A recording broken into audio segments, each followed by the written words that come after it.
मेरा गोंडवाना महान YouTube channel में आपका हार्दिक स्वागत है।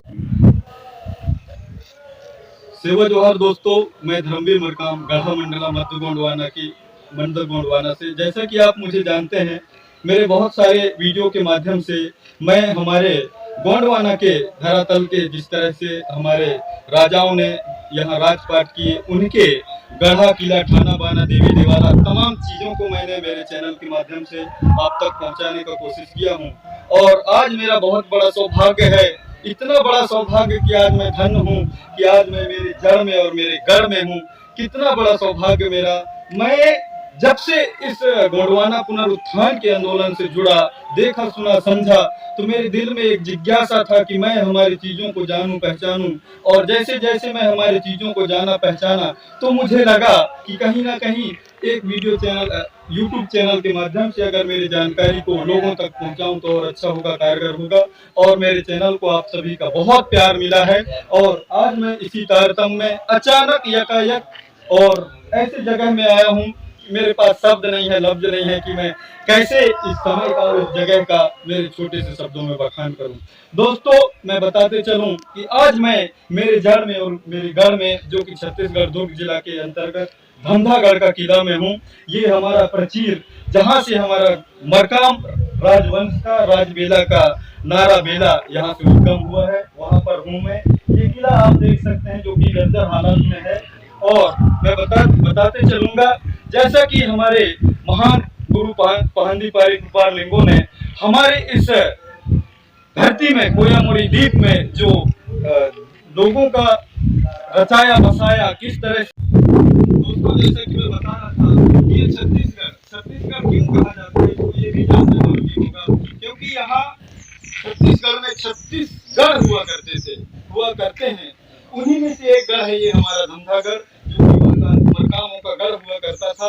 आज हमें हमारे जीवन दर्शन को जिस तरह से हमारे पुरखा लोगों ने इतने बड़े साम्राज्य पे यहाँ चलाया है, तो उसको चलाने के पीछे कोई ना कोई रहस्य, कोई ना कोई वजह होगा। दोस्तों, उनका जीने का, पलने का, काम करने के तरीका में कुछ तो अंतर रहा होगा, जिन्हें हमें जानना होगा। और वो अंतर, वो शक्ति यही था दोस्तों, कि वो हमारे पैन शक्तियों को, खाना बाना को नियम के तहत मनाते थे, जानते थे और पूछते थे, जिनसे हम आज आधुनिकता के समय में बहुत ज्यादा भूल चुके हैं, चीजों को जानते नहीं है कि क्या हमारा सिस्टम और कस्टम है, क्या हमारा पैन शक्ति है, कहाँ हमारा गढ़ किला है।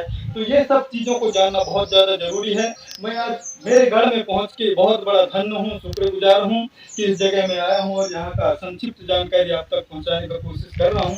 दोस्तों, मुझे इस जगह का ज्यादा जानकारी तो नहीं है, और मैंने बहुत कोशिश किया कि यहाँ की लोकेलिटी कोई आदमी मिल जाए तो ज़्यादा जानकारी दे यहाँ का, लेकिन नहीं मिल पाया। एकाएक हमारे आना हुआ था, प्लानिंग से आते तो पहले ही हम बात कर लेते कि हमारे यहाँ तो मिल जाते, लेकिन तत्काल में कोई आदमी अवेलेबल नहीं हो पाया। दोस्तों, किला बहुत ही जर्जर हालात में है, ज़्यादा जानकारी तो नहीं है मुझे, लेकिन इस किले का निर्माण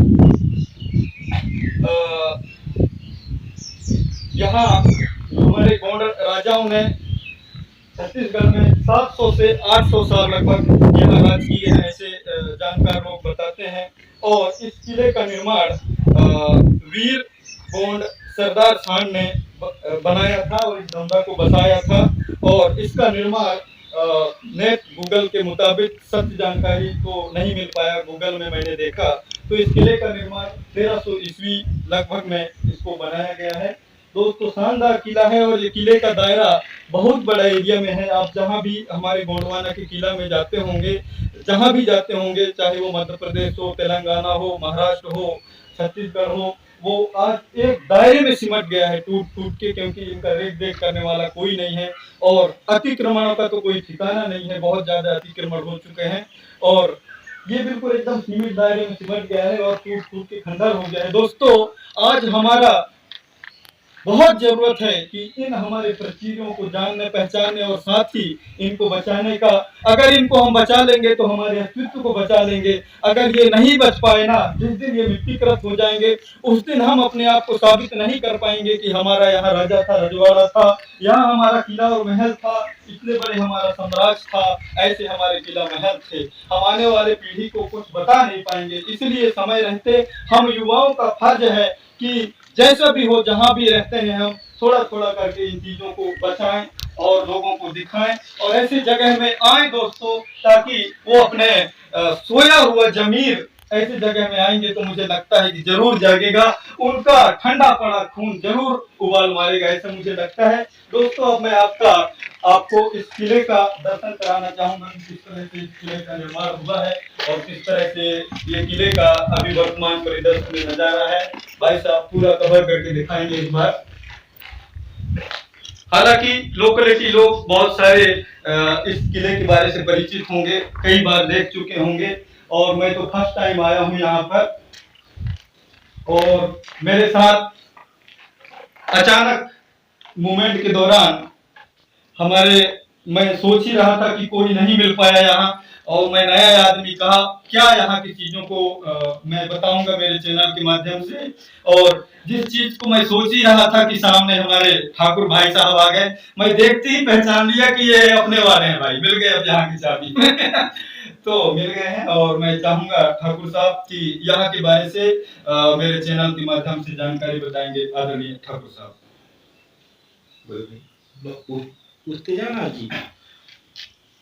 ठाकुर साहब किले के बारे से क्योंकि बहुत समय गुजर गया है, सच्चाई और सटीकता तक तो हम नहीं पहुंच पाएंगे, लेकिन इस किला के बारे से बताना चाहेंगे कि जब से आप जानते हैं ये किले का स्ट्रक्चर कैसे रहा होगा, कितने बड़े दायरे में रहा होगा। ये पता तो मेरे को मालूम ही नहीं है भैया, है ना। हाँ। पहले क्या था, पहले कुछ अलग था, कृषि दिन था, है ना। हाँ। और उस टाइम में राजा महाराजा भी उस टाइम में कुछ ज्यादा ही यहाँ पे धमनगर में उस टाइम में बहुत ज्यादा वो थे, राजा था।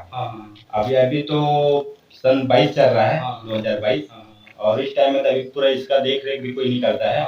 और रही बात यहाँ तो अभी देवी देवता रहता है यहाँ पे, बिल्कुल, है ना। और यहाँ पे एक जो धमदागढ़ है, ऐसा गढ़ है जो बहुत पहले का धमदागढ़, जो राजा महाराजा के लिए बहुत फेमस जाना जाता था, उस टाइम का ये गढ़ है। और मेरे हिसाब से तो उतना मेरे को भी मालूम नहीं है ना। तो यही चाहूंगा कि मैं तो अभी जितना भी देख रेख है वो कम से कम गुड़वाना भी कर सकते हैं, वो देख रेख करते हैं, इस टाइप का होना चाहिए मेरे हिसाब से। बहुत बढ़िया आपने विचार रखा ठाकुर साहब। और जैसा कि अभी मैं सन बताया इस किले का निर्माण का, और हमारे गढ़ा मंडला के किलों का मैं कंपेयर कर रहा हूं, तो हमारे जो नामनगर के किले हैं वो 1600 ईस्वी लगभग के हैं, उससे कई गुना पुराना 1300 ईस्वी का है। ये कितना पुराना होगा सोच सकते हैं दोस्तों। ये तो इससे ही पता चलता है कि धमदागढ़ कितना पुराना है, कितने पुराने समय में लिंगो बाबा ने इन छत्तीसगढ़ में इस गढ़ को बना दिया था। और सरदार गोंड यहाँ के जो राजा हुए जिसने इस किले का निर्माण किया, कितना पुराना है ये, कितना प्राचीन है दोस्तों। लेकिन गर्व की बात यह है कि आज भी इतना सदियों गुजरने के बाद भी ये सीना ताने खड़े हुए हैं, पत्थर से बना हुआ दीवार, जबकि हम आज के समय में हजारों कारीगरी, इंजीनियरिंग बढ़िया नपवा तुड़वा के और मसाला ईंटा गिरा सीमेंट लोहा सरिया लगा के बढ़िया से बढ़िया बिल्डिंग बनाते हैं, लेकिन वो 1-1.5 साल में ढह जाता है। जबकि हमारे राजा महाराजाओं के समय में ऐसा कोई तकनीकी था ना, ऐसा कोई कारीगर था ना, ऐसा कोई इंजीनियर था, लेकिन हमारे राजा महाराजा वो सख्त और वो खड़ा पहन के बदौलत इतने बड़ी इमारत को आज खड़े कर दिए हैं, जो आज भी सीना ताने खड़े हुए हैं। ये बता रहे हैं कि यहाँ गोंडवाना का कुछ था, और कहीं ना कहीं आज हमारी कमी कि इनकी देख रेख हम नहीं कर रहे हैं, और तरह तरह के अतिक्रमण और इसके रख रखाव में कमी, और ये धीरे धीरे करके और तबाह होते जा रहे हैं। दोस्तों, मैं बता रहा था, और ये आप देख सकते हैं छोटे छोटे जो होल हैं इसमें 1 फीट के दायरे में ये पूरा जो किनारे दीवार में आप देख पाएंगे, इसमें छत था लेकिन छत टूट गया है। इसके ऊपर भी एक छत था, वो भी टूट गया है, आप देख सकते हैं वीडियो के माध्यम से। ऐसा यहाँ का ये किला का दर्शन रहा है दोस्तों। इसके बाद मैं इस किले के अंदर की तरफ ले चलता हूँ, आपको दिखाना चाहूंगा कि क्या और अंदर है इसका। एक तरह से ये कह सकते हैं दोस्तों कि ये जो किला था ये 2 मंजिला किला था। यहाँ से फर्स्ट फ्लोर, इसके बाद सेकंड फ्लोर, इस तरह का। और ये स्क्रिप्ट आप देखेंगे दोस्तों, यहाँ के लोकल जानकार लोगों के द्वारा पता चला कि ये जो कुंड जैसे कुंवर जैसे आप जगह देख रहे हैं, ये कुंड नहीं है। हमारे गढ़ा मंडला के जो जितने भी महल हैं, उन महलों में सत्य के जमाना में हमारे राजा रानियों पे शक्तियों के बदौलत दुश्मनों से बचने के लिए अंडरग्राउंड जो रास्ता बनाए थे हमारे गढ़ा मंडला में, वो चाहे गढ़ा का हो या रामनगर का किला हो, वहां आप देखे होंगे। वैसा ही यहाँ अंडरग्राउंड एक वे था, अंडरग्राउंड रास्ता था।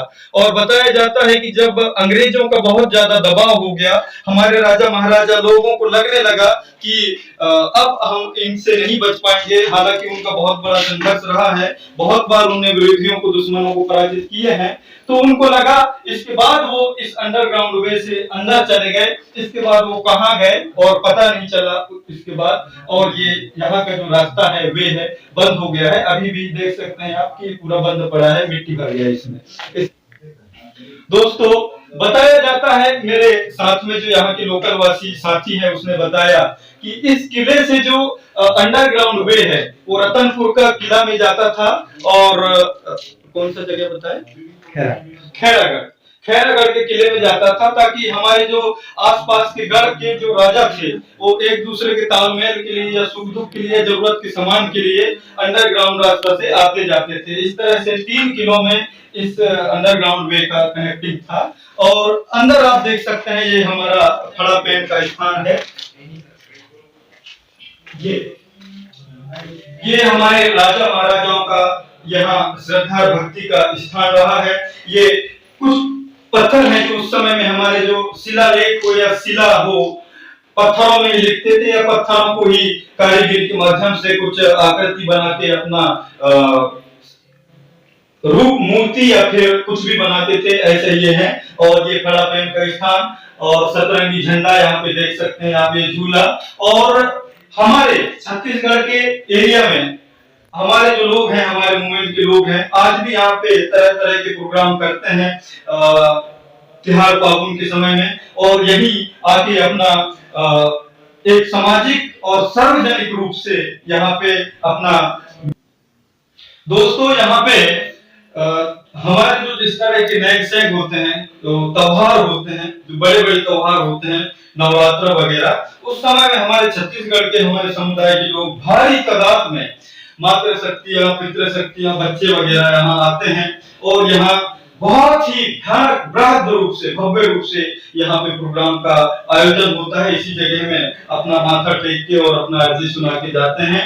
और उस दिन जहाँ ईसर गौरा पर्व होता है, उस दिन यहाँ भारी संख्या में हमारे लोग आके और अलग अलग नृत्यों के माध्यम से, मांदल के ताल में दिन भर नाच गान होता है। शानदार एक सांस्कृतिक प्रोग्राम चलता है। और ऊपर मैं बताते चलूंगा, ये छत टूटने के बाद में ये टीना का ये सज्जा डाल दिया गया है इसमें, ताकि पूजा करते समय बारिश और धूप से बचाया जा सके। इस तरह से यहाँ का लगाने का एक जरूरत भी है, क्योंकि यहाँ पे अभी आप प्रत्यक्ष में देख पाएंगे बहुत कम चीजें हैं, त्रिशूल ही है, सतरंगी झंडा है। लेकिन यहाँ के लोकल वासियों द्वारा बताया जाता है कि यहाँ पहले जमाने में बहुत कुछ था, राजा महाराजा का अवशेष जो यहाँ छोड़ गए थे, बड़े बड़े तलवार, बर्छी, भाला वगैरह उनका। लेकिन आज छोटे छोटे त्रिशूल भी बच गए हैं यहाँ पे। इस तरह से यहाँ का दर्शन है दोस्तों, बहुत ही बड़ा। ये फोटो और वक्तव्य के माध्यम से चीजों को नहीं समझ पाएंगे। उस चीज को समझने के लिए कहीं ना कहीं अंदर से आस्था और विश्वास को जगाना होगा, तभी हम उस चीज को समझ पाएंगे। ये बातों में और वीडियो में मैं चीजों को कैसे बताना चाहूंगा। अब मैं चाहूंगा हमारे ठाकुर साहब को कि यहाँ समय समय में जिस तरह से ईसर गौरा पर्व होता है और हमारे मातृ पितृ शक्तियां आते हैं, सांस्कृतिक प्रोग्राम का आयोजन होता है। बहुत अच्छा पारंपरिक वाद्य यंत्र, पारंपरिक वस्त्र और पारंपरिक नृत्यों के माध्यम से यहाँ आयोजन होता है। तो अभी वर्तमान में जिस तरह से हमारे त्योहार पावन आता है ठाकुर साहब, तो किस तरह के यहाँ आयोजन होते हैं, लोगों का क्या रुझान रहता है उसमें? दोस्तों, बहुत सारी चीज यहाँ बताने लायक और दिखाने लायक है। और मैं जितना मुझे स्क्रिप्ट मिल पा रहा है और जानकारी मिल पा रहा है, उन चीजों को मैं बताने का कोशिश कर रहा हूँ। इतना जानकारी मुझे नहीं था, मेरे साथ में यहाँ के लोकल साथी 4-5 मिल गए हैं, उनके जानकारी के मुताबिक मैं उनसे चीजों को पूछ के और यहाँ का चीजों को बताने का कोशिश कर रहा हूँ। ये जो आप चबूतरा देख रहे हैं, ये ईसर गौरा, जो कि बहुत बड़ा फेस्टिवल होता है, बहुत बड़ा त्योहार होता है हमारे लोगों का। वो यहीं पे आयोजन होता है, यहीं पे कलश रख के और उसको संजोया और शुरुआत किया जाता है। इसके बाद हमारे मातृशक्ति पितृशक्तियों के द्वारा पूरा धूमधाम में शानदार रैली और वाद्य यंत्रों के माध्यम से, डांसों के माध्यम से, गीतों के माध्यम से घुमाया जाता है पूरा दिन। इसके बाद यहाँ देख सकते हैं एक तालाब है यहाँ, जो कि अभी गर्मी होने के कारण सूख चुका है, यहाँ पे उसका विसर्जन कर दिया जाता है। इस तरह से ये ईसर गौरा का जो पर्व है और जो आयोजन है, ये बहुत ही बृहद और भयानक तरीके से होता है। ये जो एरिया है धमदागढ़ का, उस दिन ऐसा लगता है कि हम कहाँ से जाएं और कहाँ से आए, इतना बड़ा जन सैलाब यहाँ पे रहता है। ऐसा यहाँ का स्क्रिप्ट है दोस्तों अब मैं इस किले का प्राचीर का ऐतिहासिक जानकारी नीचे का क्लियर कर चुका हूँ। अब मैं छोटा सा ऊपर का जगह मैं आपको दिखाने का कोशिश करूंगा कि किस तरह से ऊपर का जगह है यहाँ। जैसा कि हमारे किलों में वो चाहे कहीं का हो, हमारे गढ़ा मंडला का हो या फिर कहीं का भी हो, इसी तरह से सीढ़ी होते हैं और ऊपर का ये छत, ऐसा लगता है चढ़ने में कि सिर को छुएगा ऊपर, लेकिन हमारे राजा महाराजाओं ने ऐसा नहीं बनाया। इसको एकदम नपे तुले है, आसानी से आप कर सकते हैं इसमें, लेकिन डरावना लगता है, एकदम पतरा और सकरा जगह है। और ये जगह आप देख पाएंगे, आप यहाँ पे छोटा सा जो होल दिख रहा है, यहाँ पे संतरी हुआ करता था। संतरी यानी कि सैनिक लोग इस किले की सुरक्षा के लिए चारों तरफ बुर्ज बने हैं इसमें किले की सुरक्षा के लिए, ताकि दुश्मन लोग इसमें आक्रमण ना कर सके करके।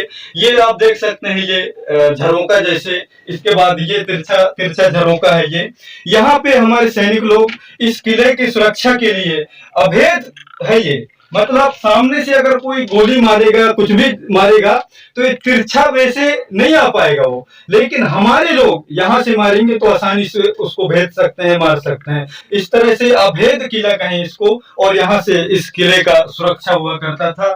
इस एक तरह से इसको निगरानी टावर आज के समय में कहें तो ये था ये, और किले का सबसे ऊंचाई में है ये जगह।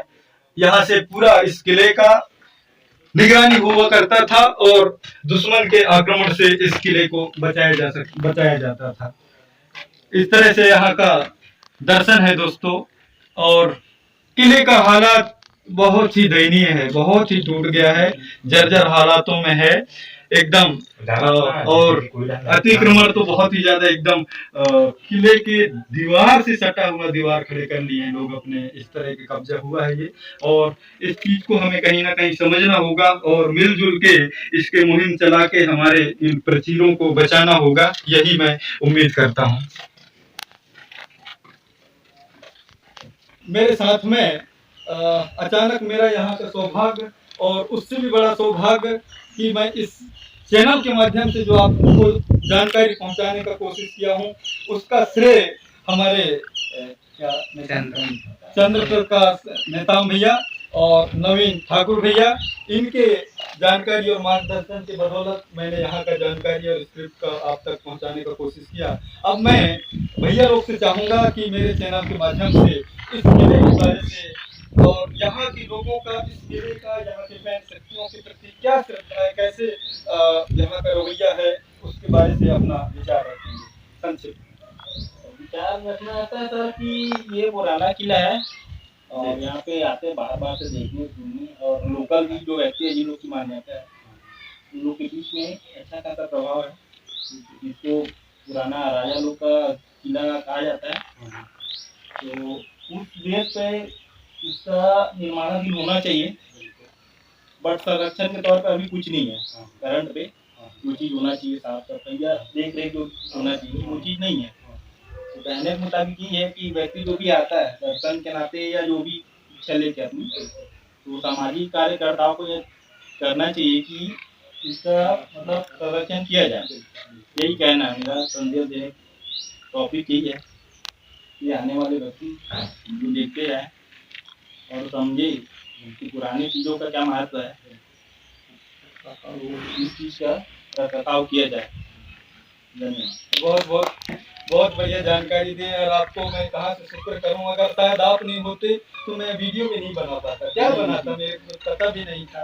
अब मैं, मेरे साथ में भैया नवीन ठाकुर जी हैं, जिनने हर एक मूवमेंट में मेरे साथ खड़े रहकर चीज़ों को बताने का कोशिश किए हैं। अब मैं चाहूँगा कि भैया यहाँ के बारे से एक संक्षिप्त विचार देने का कोशिश करेंगे। भैया तो ऐसा है, यहाँ पे तो कोई ध्यान देने वाला तो है नहीं है। हाँ, जो भी ध्यान देगा उसको समाज ही देगा। हाँ, और जो वास्तविक में कहे जाऊँ तो फिर यहाँ पे तो जो समाज की गणना है, हाँ, यहाँ पे बहुत पहले ही जो मैं सन 2001 के पहले आया था, हाँ, उस टाइम में कुछ पेड़ पौधे और कुछ देवी देवता को कुछ ज़्यादा ही मान्य होगा। हाँ, उस टाइम में अब अभी आया तो उतना ज़्यादा नहीं होता है ना। अब कहे जाए तो यहीं पे तो मैं जहाँ पे अब खड़ा हूँ, उस टाइम में यहाँ पे कुछ और था, यहाँ पे देवी देवता का जो मकाम था यहाँ पे वो टूट चुका है। और उसके बाद तो अभी टूटा है, उसके बाद कुछ नहीं हुआ यहाँ पे। तो कल्याण करना चाहिए यहाँ पे, जो समाज जो बिंदु पर पत्थर वत्थर है वगैरह, यहाँ पे कुछ देवी देवता को मान्यता हो जाए, ये सब चीज़ें। और बाकी ऐसे तो और मेरे को तो नहीं लगता भैया कि यहाँ पे कुछ हो सकता है। और आगे तो मैं यही चाहूँगा कि कुछ करे समाज वाले, ऐसा मैं सोच रहा हूँ। बस इतना ही चाहता हूँ भैया। बहुत बढ़िया भैया आपने विचार रखा, और इन सब विचारों से ऐसा मुझे लगता है और लगना भी चाहिए हर किसी को कि शुरुआत हो चुका है मुहिम का। कहीं ना कहीं हम आज छोटे रूप में ही सही, कोई पीला गमछा ले लेता है, कोई जैसे वो जय जोहार बोलने लगता है, कोई गाड़ियों में सल्ला गांगरा या हाथी के ऊपर शेर का सिंबल लगा लेता है। इस तरह से कहीं ना कहीं एक पॉजिटिव सकारात्मक एक चीज नजर आ रहा है, और शुरुआत हो ही गया है। धीरे धीरे हमारे समाज में, हमारे युवाओं में एक जन जागृति आ रहा है, अपने समाज के प्रति, अपने साम्राज्य के प्रति, अपने आन और बान, निशान और पहचान, शान और सम्मान के खातिर एक जागृति आ रहा है। एक दिन दूर नहीं कि हम उस मुकाम तक पहुंचेंगे, क्योंकि ये शुरुआत है। प्रकृति का नियम है, हर बड़ा परिवर्तन में टाइम लगता है, और यही उम्मीदों के साथ हम भी यही उम्मीद करते हैं कि परिवर्तन में टाइम लगेगा, लेकिन हमारा युवा वर्ग जिस तरह से आज समाज के लिए काम कर रहा है, और एक दिन हमारे आन बान शान को बचाने के लिए भी काम करेगा, यही मैं कामना करता हूँ। अब मेरे साथ मेरे बड़े भैया विकास कुशराम जी, जो कि बहुत बड़ा योगदान उनका। मैंने अचानक भैया को कहा भैया चल घूमने चलते हैं, तो भैया ऐसे हैं कि इनको कुछ भी बोल दो मना तो करते नहीं है, भले कितना ही काम रहे। और भैया साथ में आए हैं, और हमारे समाज के प्रति भैया का रुझान बहुत तगड़ा रहता है। हर एक प्रोग्राम में समय निकाल के चले जाते हैं, और सोशल साइट के माध्यम से समाज में जन जागृति डालते रहते हैं। मैं चाहूंगा कि आज के मूवमेंट के बारे से कि कैसा आपका अनुभव रहा भैया इस फर्स्ट टाइम इस किले में आने का। ज़्यादा तो जानकारी नहीं है, पर मैं ज़्यादा कुछ नहीं कहना चाहूँगा। इतने कहना चाहूँगा कि इसके संरक्षण के लिए हमारे जो भी अधिकारी हैं, पदगण हैं, वो थोड़ा सा ध्यान दें, और आगे इसको इससे जो अभी दिख रहा है इससे थोड़ा और अच्छा लिपाई पुताई सफाई करवा दें, तो हमारे आने वाली पीढ़ी भी इसको आए देखने, आए भ्रमण करे, और कई पीढ़ियों तक चलता रहे, जैसा अभी कईयों सदी से चलते आ रहा है। तो ऐसे ही बना रहेगा। जिसके अंदर पूरा ऐसे देखने से लग रहा है कोई रहता ही नहीं है, कहाँ हो चुका है। तो बस यही निवेदन है कि जो भी हमारे मंत्री महोदय, विधायक जी लोग हैं, थोड़ा सा कृपा बनाए रखें, इस पर ध्यान दें। ज़्यादा कुछ नहीं, थोड़ा सा किसी फंड से थोड़ा थोड़ा योगदान करके इसके संरक्षण के लिए ध्यान दें। धन्यवाद। बहुत बहुत धन्यवाद कुशराम भैया, आपने समय दिए, और फर्स्ट टाइम यहाँ आप भी आए, मैं भी आया, और बढ़िया विचार रखे। ये किला ही नहीं, आज हमारे हर चीज को, भाषा बोली को, नैंग सैंग को, पेंट थाना को, तमाम चीजों को संरक्षण की जरूरत है। बहुत काम है हमारे ऊपर। हम अगर हाथ में हाथ धरे बैठे रह गए तो हम कौन बचाएगा यार, कौन आएगा? सब तो यहाँ छीनने के लिए बैठा है, कौन बचाएगा? तो आज हमें युवा वर्ग के कंधों में बहुत बड़ा जिम्मेवारी है कि जिम्मेवारी को निभाएं, और हर चीजों को चाहू रूप से आज संरक्षण और काम करने की जरूरत है। और ज्यादा जानकारी भी नहीं है, तो ज़्यादा जानकारी नहीं बता पाऊंगा, और किला जो सीमित दायरे में सिमट गया है, जिसको मैंने वीडियो के माध्यम से कवर कर चुका हूं। अब यही है कि विचारों को मैं समाप्त करता हूं, और नेताम भैया, ठाकुर भैया, आपको बहुत बड़ा शुक्रगुजार कि आप मिल गए और यहाँ की जानकारी बताए। अगर आप नहीं होते तो शायद हम ऐसे घूम के चले जाते और चीज़ों को नहीं जान पाते कि कहाँ क्या है और कहाँ क्या है। ऐसे आपकी दीवार खड़ा है, यहाँ देख के चले जाते। लेकिन दोस्तों, ये दीवार ही खड़ा नहीं है, इनके पीछे जो रहस्य छिपे हैं, इनमें जो ताकत है, इनमें जो खून और बलिदानी है, हमारे राजाओं का संघर्ष है, त्याग और समर्पण है, उस चीज को देखो। ये किला देखने से क्या फायदा, इसमें बहुत कुछ खंगालने के लिए है। अगर आप गैती फावड़ा रख के इतिहास को खंगालना चाहेंगे तो हर चीज में आपको बड़ा बड़ा इतिहास मिलेगा, लेकिन आपको उस चीज को जानने के लिए आपके अंदर ललक होना चाहिए, समझने और जानने की प्यास भूख होना चाहिए, तभी आप जान पाएंगे। नहीं तो ये दीवार खड़ा है, इसी को देख के चला जाएंगे और कुछ नहीं कर पाएंगे। बहुत बहुत धन्यवाद ठाकुर भैया, नेताम भैया, खुशराम भैया। इन्हीं विचारों के साथ कैमरामैन भैया, क्या नाम आपका? नजीब। कैमरामैन भैया, आपको भी बहुत धन्यवाद। आपने बहुत अच्छा कैमरा के माध्यम से हमें सहयोग किए, और इन्हीं आशा और विश्वास के साथ हम मिलके हमारे आन बान शान निशान और पहचान के लिए काम करेंगे। इन्हीं आशा और विश्वास के साथ मैं अपने विचार को विराम देता हूँ। सदर धर्मवीर मरकाम, गढ़ा मंडला, मध्य गोंडवाना।